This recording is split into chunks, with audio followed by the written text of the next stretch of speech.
Mahigit 2,600 Agrarian Reform Beneficiaries o ARBs ang nakatanggap ng kanilang e-title sa Certificate of Land Ownership Award mula sa Department of Agrarian Reform. Yan ang ulat ni Jaira Mondes. Salamat jugayo, dako jugayo ko pasalamat ka President sa iyang paghatag sa amuha og kuan tabang.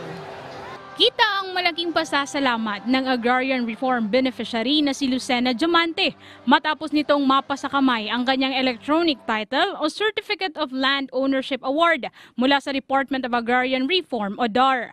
Kabilang siya sa isinagawang region-wide e-title distribution para sa buong Davao Region ngayong araw dito sa Rizal Memorial College's Gymnasium sa Davao City.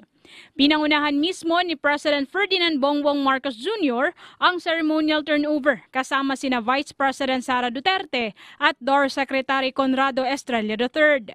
Sa pakikisa tulong ng Kongreso, nilagdaan natin ang batas sa loob ng unang taon ng aking pamumuno ang New Agrarian Emancipation Act.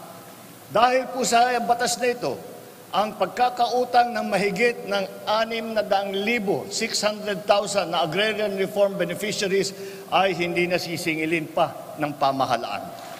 Ayon kay DAR Secretary Estrella, aabot sa 2,672 na ARBs ang nakatanggap ng e-titles mula sa 3,650 na ektaryang lupain.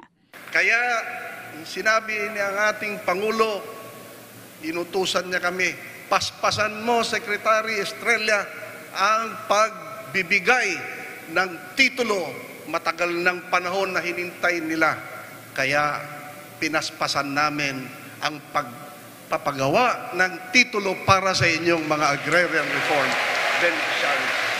Ang programa ay alinsunod sa proyekto ng DAR na The Support to Parcelization of Lands for Individual Titling o SPLIT. Sa pamamagitan nito, paghahatian ang lupain na kabilang sa collective CLOA para sa mga ARB.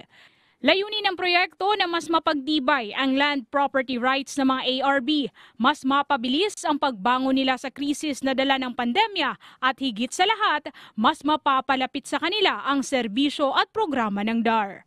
Mula rito sa PTV Davao, Jaira Mondes para sa Pambansang TV sa Bagong Pilipinas.